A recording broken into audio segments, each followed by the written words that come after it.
안녕하세요. 길목교회 고난주간 새벽기도에 온라인으로 참여하신 여러분을 환영합니다.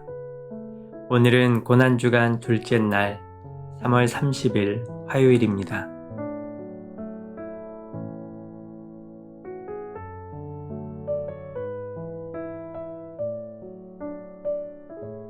잠시 동안 묵상으로 기도하겠습니다.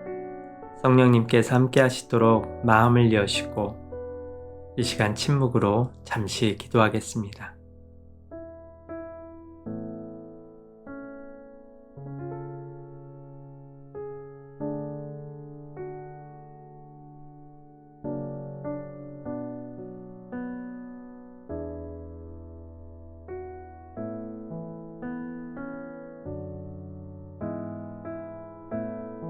나같이 해금 연주곡으로 하나님을 찬양하겠습니다.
하나님의 말씀을 보겠습니다.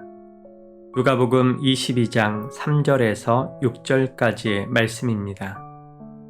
열둘 중에 하나인 가룟디인이라 부르는 유다에게 사탄이 들어가니 이에 유다가 대제사장들과 성전 경비대장들에게 가서 예수를 넘겨줄 방도를 의논하매 그들이 기뻐하여 돈을 주기로 언약하는지라.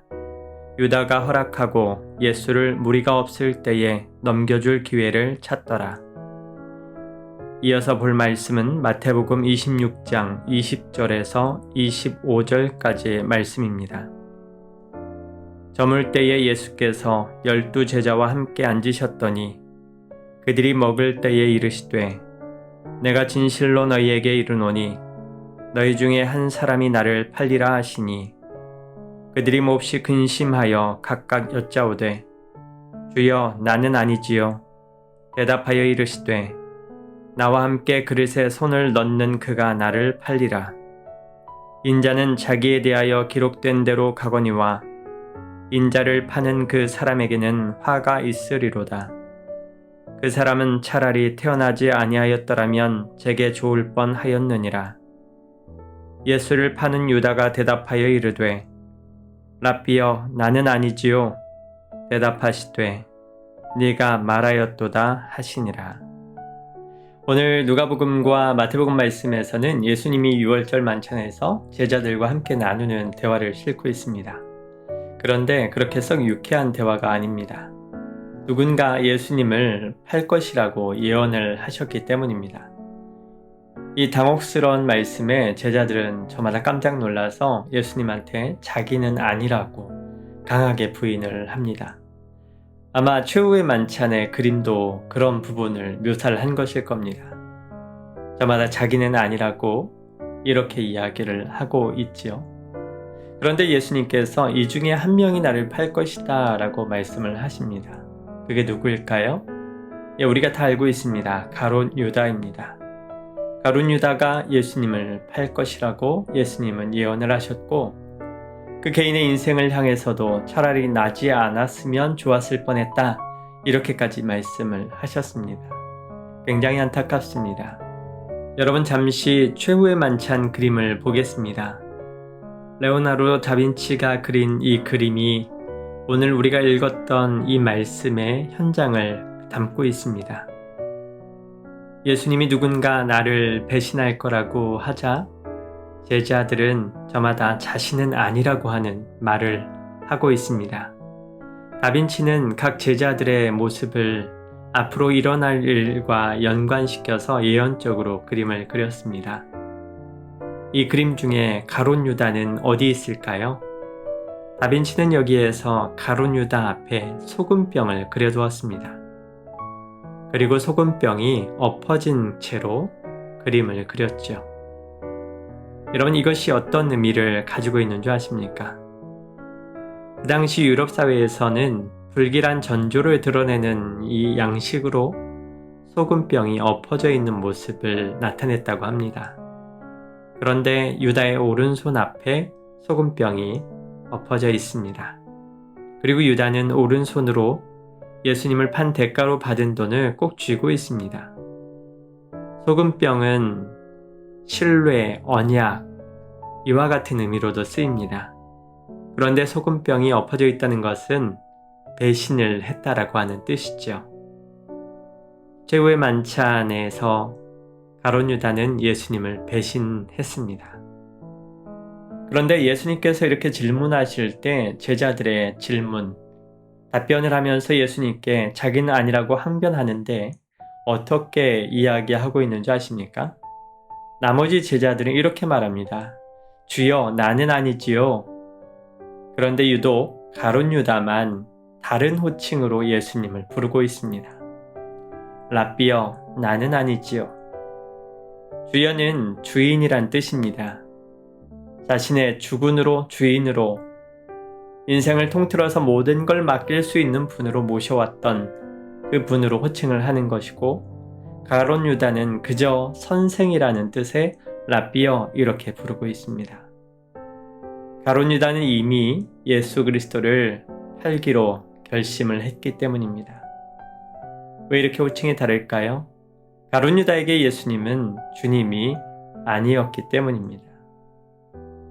누가복음 4장에 보면 예수님을 시험하러 왔던 마귀가 예수님께 시험을 마치고 잠시 동안 떠났다 이렇게 기록이 되어 있습니다. 시험을 한 번 하고 끝나는 것이 아니라 잠시 동안 예수님을 떠나 있다가 그러면 다시 오겠다는 얘기죠. 그런데 오늘 우리가 읽었던 누가복음 22장의 말씀에서는 이 사탄 마귀가 가룟 유다에게 다시 들어갔다 이렇게 되어 있습니다. 아마도 가룟 유다에게 있었던 개인적인 예수님을 향한 기대를 이용했을 것입니다. 예수님을 따랐던 많은 사람들이 예수님이 예루살렘에 힘없이 그저 십자가에 못 박히는 모습으로 있었을 때 얼마나 많은 상심을 했을까? 아마 대부분 제자들처럼 예수님을 다 버리고 그 마음속에서도 버렸을 것입니다. 그런데 가룟 유다는 일찍이 예수님의 제자로 3년 동안이나 있으면서 그런 기대를 더 키워왔는데 이제는 예수님이 무언가 이상하다라고 하는 걸 느낀 것 같습니다.